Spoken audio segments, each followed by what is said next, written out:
اگر خاتم النبیین صلی اللہ تعالی علیہ وآلہ وسلم کی مدد نہ آتی تو کنواں قبر بن جاتا۔ حضرت سیدنا احمد بن محمد سلاوی رحمۃ اللہ تعالی علیہ فرماتے ہیں، ایک بار جب میں سفر پر روانہ ہونے لگا تو خاتم النبیین صلی اللہ تعالی علیہ وآلہ وسلم کے مزار پر انوار پر حاضر ہو کر عرض گزار ہوا، یا سید الکونین صلی اللہ علیہ وسلم، دوران سفر میرا صحرا اور بیابان سے گزر ہوگا،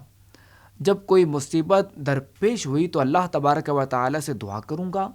اور آپ علیہ الصلوۃ والسلام کا وسیلہ اختیار کروں گا۔ شیخین کریمین حضرات سیدینا ابو بکر و عمر رضی اللہ تعالی عنہما کی خدمت میں حاضر ہو کر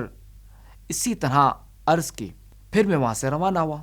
ہفتہ بھر جنگل و بیابان میں سفر کرتا رہا کہ اس دوران ایک کنویں کے اندر گر گیا، اس میں بہت سارا پانی تھا، چاشت سے لے کر عصر کے بعد تک کنویں میں غوطے کھاتا رہا، موت سر پر منڈلا رہی تھی کہ اتنے میں بارگاہ رسالت صلی اللہ تعالی علیہ وآلہ وسلم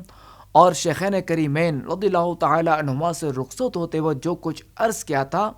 یاد آ گیا۔ چنانچہ میں نے عرض کی، یا حبیبی یا رسول اللہ صلی اللہ تعالی علیہ وآلہ وسلم،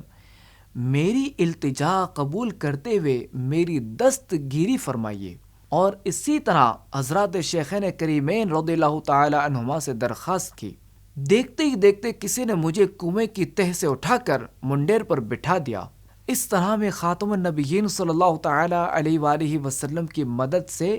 موت کے منہ سے باہر نکل آیا۔ فریاد امتی جو کرے حال زار میں،